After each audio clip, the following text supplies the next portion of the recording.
இதுதான் அம்மா என் கேள்வி. கருமேடை என் தோழியை பத்தி சொல்லு. மூங்கில் அது வாங்கும் உயிர் மூச்சா இருக்குது அன்பு. சரியான வெகுளி பொண்ணு அழகான தங்கரதும். அவ மனசு ஈரமண்ணு குலமெல்லாம் சொல்லிக் கொடு. ஆலமரமே ஆலமரமே அவளுக்கு நீ ஒரு ஊஞ்சல் கொடு. வாழ மரமா தோழி இருக்கா காத்தே அவளை நீ வாழ்த்தி விடு.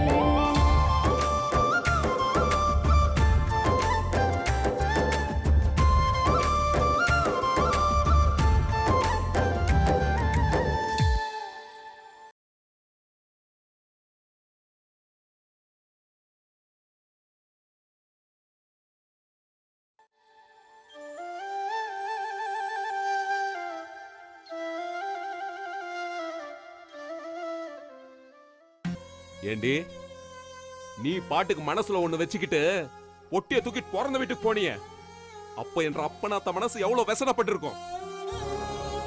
அப்போன்ற அப்பனாத்த வசதியா என்ற அப்பனாத்தா கம்மியா வாய மூடிட்டு இருந்து இழுத்தானு வை. மூஞ்சி முகரெல்லாம் வீங்கிடும் சொல்லி போட்டேன். சரிங்க, நடந்ததெல்லாம் மறந்துருங்க. இனிமேல் நான் உங்களை சந்தேகப்பட மாட்டேன். நீ என் மேல சந்தேகப்பட்டு போனதுதான். இனிமேட்டுக்கு நமக்குள்ள இந்த புருஷ முண்டாட்டி உறவெல்லாம் கிடையாது. நீ யாரோ நான் யாரோ.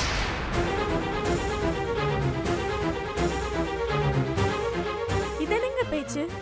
நமக்குள்ள புருஷ பொண்டாட்டிங்கிற உறவு இல்லாம போயிடுங்களா? ஊருக்குள்ள என்ன உங்க பொண்டாட்டி இல்லைன்னு சொல்லுவீங்களாக்கும்? வேற வழி? ஊர் உலகத்துக்கு நீ தாண்டிய பொண்டாட்டி. ஆனா வீட்டுக்குள்ள நீ என்ற பொண்டாட்டியும் இல்ல, நான் உன்ற புருஷனும் இல்ல.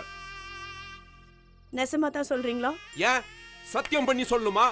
குடும்பத்துக்குள்ள இதெல்லாம் நல்லா வாங்க இருக்கு. மனுஷனா பிறந்தா தப்பு பண்றதுதான், தப்பு தெரிஞ்சு திருத்திக்கிறது தான். இதுக்காக ஒரே முட்டை தண்டனை கொடுப்பீங்களா? ஏண்டி, நான் உன்னை கல்யாணம் பண்ணி 14 வருஷமாச்சு. இந்த 14 வருஷத்துல என்னை நீ புரிஞ்சுக்கிட்டது இதுதானா? ஏதோ கடமைக்காக இல்ல நீ என் கூட வாழ்ந்துட்டு இருக்க. இனிமேட்டுக்கு இந்த வாழ்க்கை எனக்கு தேவையில்லைன்னு தான் சொல்றேன். என்னங்க, தெரியாம தான் கேக்குறேன். நீங்க தோட்டத்துல ஒரு பொண்ணை கொண்டு போய் வச்ச மாதிரி நான் ஒரு கொண்டு போய் வச்சிருந்தா நீங்க என்ன சந்தேகப்பட மாட்டீங்களா? சத்தியமா உன்னை நான் சந்தேகப்பட மாட்டேன்டி. உன்னை பத்தி எனக்கு நல்லா தெரியும். ஏன்னா உன்னை நான் புரிஞ்சு வச்சிருக்கேன். நான் உங்களை புரிஞ்சுக்காம இருந்தது தப்புதாங்க. இனி நெசமாவே நீங்க ஒருத்தைய கூட்டிட்டு வந்து வச்சிருந்தாலும் நான் கேட்க மாட்டேங்க.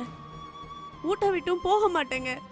என்ன நம்புங்க. அப்போ நெசமாவே நான் ஒருத்தைய கொண்டு வந்து வெப்பன் நினைச்சுதான் மறுபடியும் இப்படி பேசுற நீ? ஷோ, உங்ககிட்ட எப்படி பேசுறதுன்னு எனக்கு தெரியலங்க. ஏய் ஏய், உண்மையாவே உனக்கு ஒண்ணும் தெரியாதா இல்ல தெரியாத மாதிரி நடிக்கிறியா? உன் அம்மாக்காரி ஒண்ணும் லேசுப்பட்ட ஆள் இல்லடி. காரியக்காரி, பெரிய கைகாரி. உன் அம்மாக்காரி எப்படி பேச சொன்னாலும் அப்படியே வந்து ஒப்பிக்கிறியாக்கும். இந்த ஒப்பிக்கிற வேலை எல்லாம் என்கிட்ட நான் சொல்லி போட்டேன். கடைசியில பழிய தூக்கி எங்க அம்மா மேல போட்டுட்டீங்க. சரிங்க, இனி நான் என்னதான் செய்யணும்? உன்கிட்ட நான் பேச மாட்டேன். என்கிட்ட நீ பேசக்கூடாது.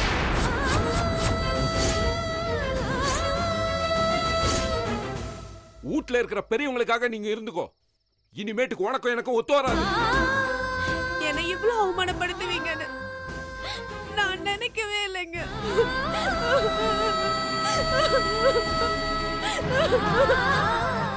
அழுடி, நல்லா அழு. நீ என்னைய சந்தேகப்படும் போது என்ற மனசு எவ்வளவு வேசனப்பட்டிருக்கும். என்னைய நீ நம்பினதானடி இந்த ஊரு நம்பும். இப்போ கூட இந்த ஊரு நம்பினதுக்கு அப்புறம் தானே நீ என் கூட உறவாட வந்திருக்க. இப்படிப்பட்ட உறவு எனக்கு வேணாம். இது என்னால ஏத்துக்க முடியாது. அப்ப என்ன மன்னிக்கவே மாட்டீங்களா? அதான் ஆரம்பத்திலே சொல்லி போட்டேன்ல, இனிமேட்டுக்கு உனக்கும் எனக்கும் ஒத்து வராது. எல்லாம் முடிஞ்சு போச்சு.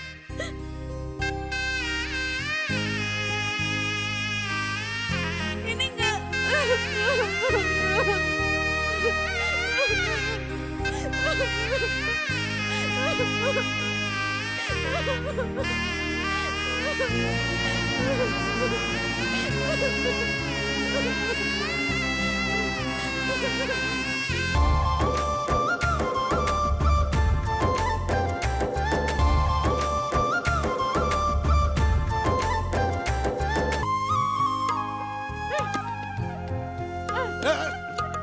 மல்லமா போடுறா தங்கம். தாத்தா முன்னாடி போடாதீங்க தாத்தா. பார்த்து போடுறா தங்கம்.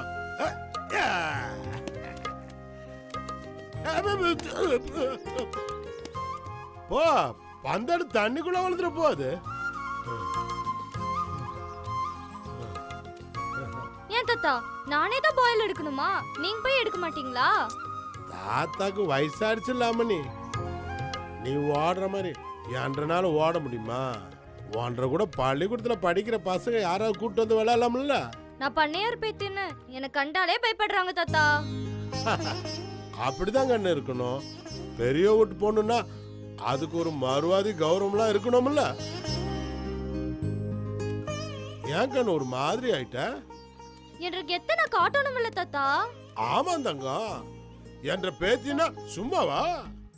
தாத்தா என்ற ஸ்கூல்ல திருக்குறள் ஒப்பிக்கிற போட்டி நடத்துறாங்க. ஜெயிச்சவங்களுக்கு 25,000 ரூபாய் பணம் கொடுக்கறாங்க. அதுல நானும் கலந்துருக்கேன் தாத்தா. அப்படி போடு கண்ணு. போட்டினா முதல்ல நிக்கிறது பண்டையார் விட்டு வாரிசாதான் இருக்கணும். அந்த போட்டியில நீ தான் கண்டிப்பா ஜெயிப்பங்கிறது என்ன? ஜெயிச்சே ஆகணும். ஜெயிக்கணும்னு சொல்றது சுலபந்தான். ஆனா அது 1330 குறளையும் மனப்பாடம் பண்ணணும்னா ரொம்ப கஷ்டம் தாத்தா. என்னது 1330? சொல்லும் போது எனக்கே தலை கர்ன்னு இருக்கு. எத்தனோண்டு இருந்துகிட்டு எத்தனை குரலையும் நீ எப்படி கண்ணு படிப்ப? அதெல்லாம் எனக்கு தெரியாதுங்க தாத்தா. நான் ஜெயிக்கணும்.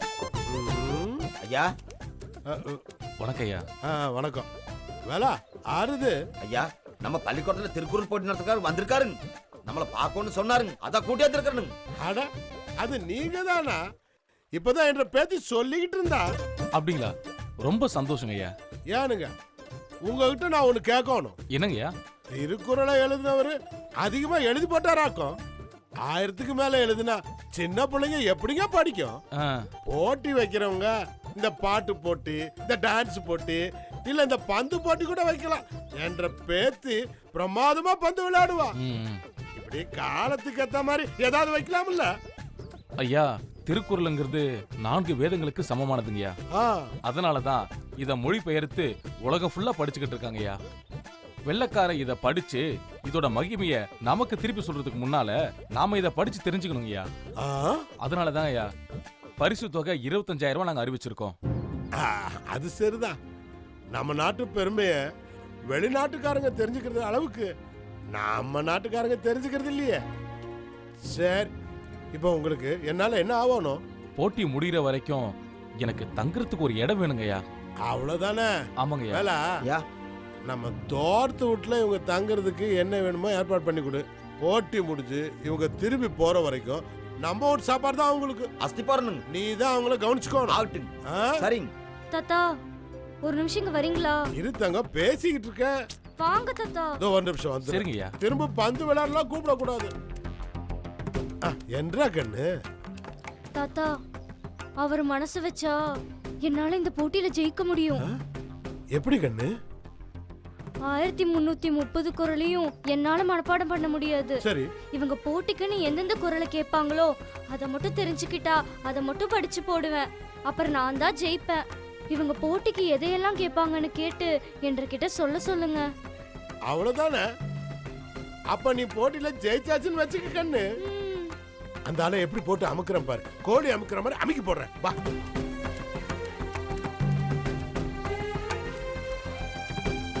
வேலா, வந்தவங்களுக்கு எந்த குறையும் இருக்கக்கூடாது. சரிங்க.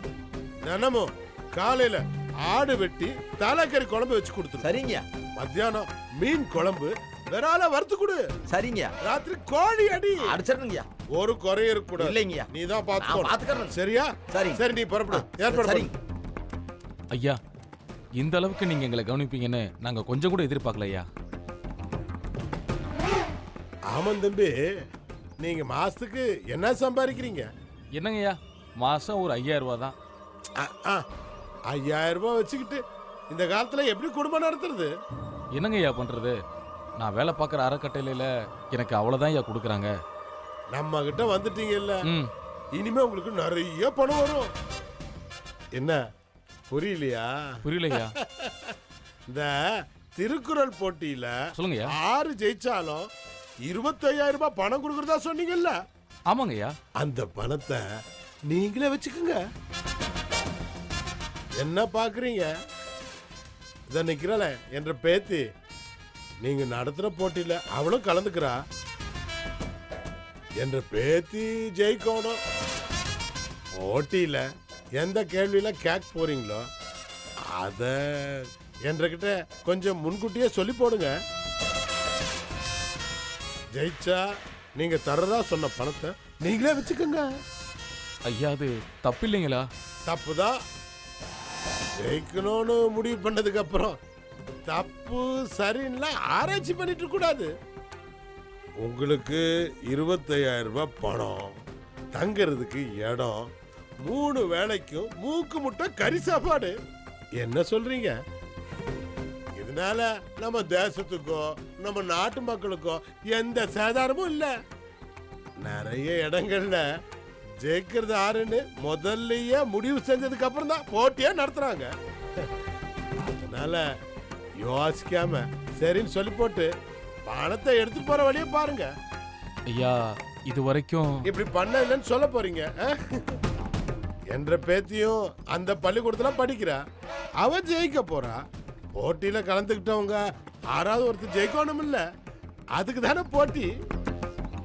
சரிங்கய்யா, என்னென்ன கேட்க போறாங்கன்ற லிஸ்ட் வந்த உடனே நான் உங்ககிட்ட கொண்டு வந்து கொடுத்துறேன். ரொம்ப சந்தோஷம். சரிங்கய்யா, நான் வரேங்க. வாங்க. நான் சொன்னதை ஞாபகத்துல வச்சுங்க. சரிங்கய்யா. ஏய் வேலா, ஐயாவை கூட்டு போடா. என்றா தங்கம், இப்போ உனக்கு சந்தோஷமா? தாத்தா சந்தோஷத்துல நான் திக்குமுக்காடி போய் கிடக்குறேன் தாத்தா. என்ற தாத்தான்னா சும்மாவா? ஒன்ற சந்தோஷம் தான் கண்ணு எனக்கு முக்கியம். போட்டி ஆரம்பிக்கிறது முன்னாடியே நீ ஜெயிக்க போறது நிச்சயமாயிடுச்சு. தாத்தா கண்ணம்மா தோக்கறதுன்னு முடிவாய் போச்சு. அவ தோத்து போய் அழுகிறத நான் பார்க்கணும்.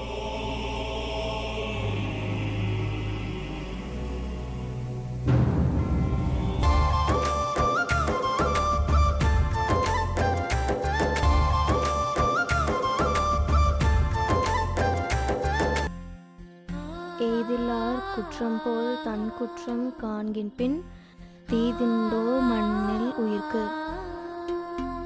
எய்திலார் குற்றம் போல் தன் குற்றம் காண்கின் பின் தீதுண்டோ மண்ணில் உயிர்க்கு.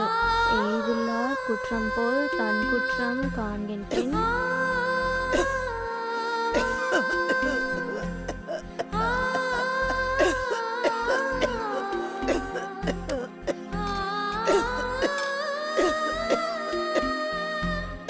அப்பதா அப்பதா எந்திரி அப்பதா. மெல்ல இருமிட்டே இருக்கியே, இந்த தண்ணியை குடி.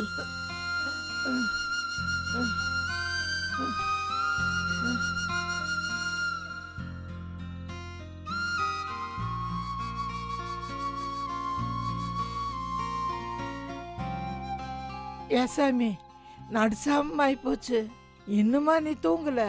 இல்ல பத்தா, நடக்க போற திருக்குறள் போட்டியில நான் ஜெயிக்கணும். தூக்கம் முழிச்சு படிச்சாதான் ஜெயிக்க முடியும். உன்ற உடம்பை மாத்துக்கணுமில்ல சாமி, தூக்கம் கேட்டா உடம்பு கெட்டு போகுமல்ல. என்ற உடம்பு கெட்டு போனா பரவாயில்ல பத்தா, உன்ற உடம்ப நல்லாக்கணும். அதுக்காக நான் எத்தனை கஷ்டத்தை வேணாலும் தாங்கிக்குவேன் பத்தா.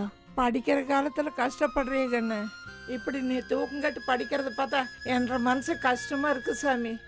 என்ற அப்பதாக்காக எத்தனை கஷ்டத்தையும் நான் தாங்கிப்பேன். நான் சொன்ன மாதிரி உன்ற ஆப்ரேஷனை செஞ்சு முடிக்கிறேனா இல்லையான்னு மட்டும் நீ பாரு. இந்த பாலப்பான உடம்புக்குள்ள என்ன காரகம் தான் வந்து தொலைஞ்சிச்சோ தெரியல சாமி. இருமல் அடக்கி அடக்கி பார்க்குற, அடக்கவே முடியல சாமி. இருமலை ஒரே முட்டா நிறுத்திடலாம். அதுக்கப்புறம் பாரு, என்ற அப்பத்தாவுக்கு இருமலும் வராது, மயக்கமும் வராது. நீ 100 வயசு வரைக்கும் நல்லா வாழ்வ. 100 வயசு வரைக்குமா? எதுக்கன்னு அத்தனை காலம் வாழணும்? உன்னை ஒருத்தன் கையில் பிடிச்சி கொடுக்குற வரைக்கும் என் ஆயுசு இருந்தால் போகுது. அதுக்கப்புறம் நிம்மதியாக போய் சேர்ந்துருவேன். இப்படிலாம் நீ பேசிட்டு இருந்தேன்னு வையே, அப்ப நான் காலத்துக்கு கல்யாணமே பண்ணிக்க மாட்டேன், பாத்துக்கோ. எதுக்கு கண்ணு இப்படி பொசுக்குன்னு கோவிச்சுக்கிற? உன்னை விட்டுட்டு என்னை புருஷன் கூட போக சொல்றியாக்கும்? என்னைக்கு இருந்தாலும் புருஷன் வீட்டுக்கு போய்த்தானு கண்ணு ஆகணும். வேண்டாம் அப்பதா, எனக்கு நீயே போதும். உன்று கூட இருக்கிறதா எனக்கு நிம்மதி. நீ பேசாம பட தூங்க அப்பத்தா. எனக்கு தூக்கம் போச்சு கண்ணு. சரி நேரமாச்சு, நீ படுத்துக்கோ. இல்ல அப்பத்தா, எனக்கு இன்னும் படிக்கணும்.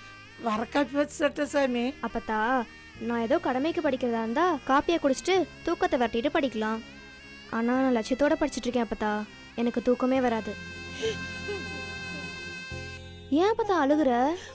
உன்னை பார்த்தா எனக்கு அழுகாச்சியே வருது சாமி. உன்னா திட்டினாதான் நீ சரியா வருவ. தூங்கு சொன்னா கேட்க மாட்டியா? படு, தூங்கு சொல்றேன்ல, படு அப்பத்தா.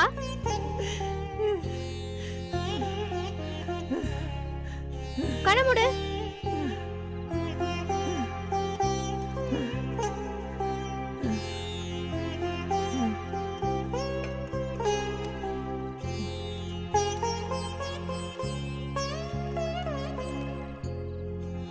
எய்தில்லார் குற்றம் போல் தன் குற்றம் காண்கின்.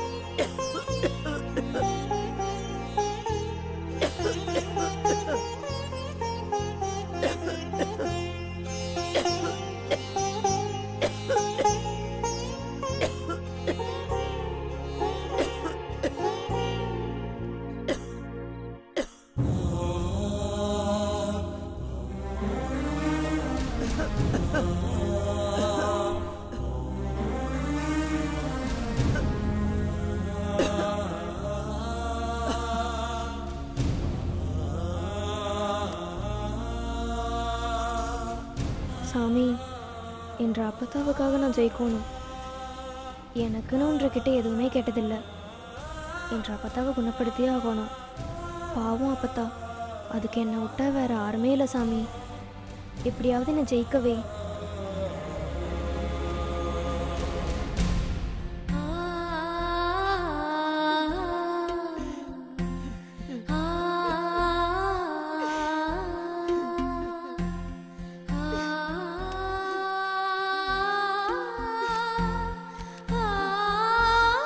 எய்தில்லார் குற்றம் போல் தன் குற்றம் காண்கிற்பின் தீதுண்டோ மண்ணில் உயிர்க்கு.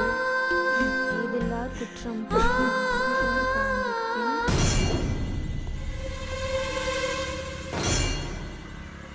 இந்த போட்டோவில் இருக்க பொண்ணை நேரடியாக பார்க்கறதுக்கு இதே மாதிரியே இருப்பாளா?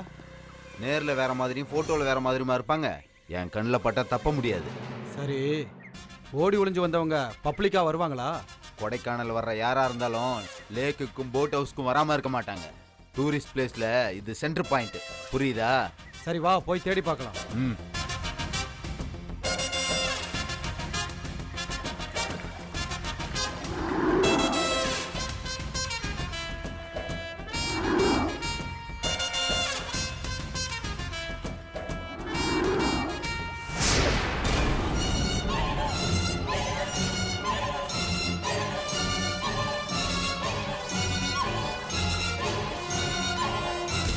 டேய், அந்த போட்ல இருக்கிற பொண்ணை பாரு.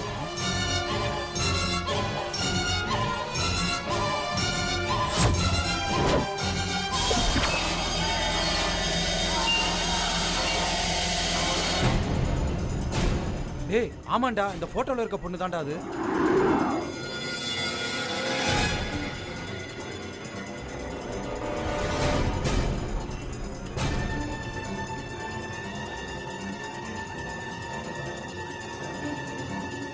டேய், அங்க போய் பிடிச்சிடலாம், வாடா.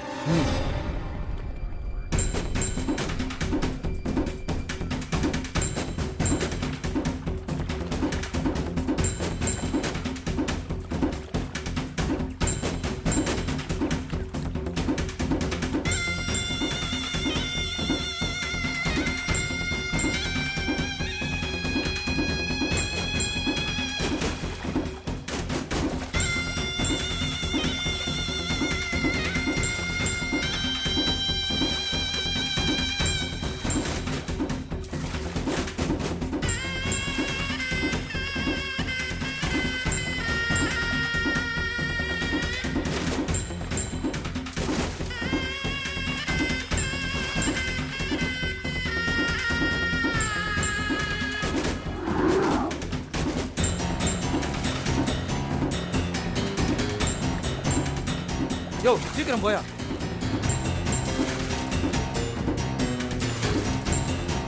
உன்னை பிடிச்சவன தங்கராஜ்கிட்ட சொல்லிடணும். ஆமாண்டா, போங்க சீக்கிரம் போங்க. சீக்கிரம் போப்பா. யோ சீக்கிரம் போன்றேன்ல.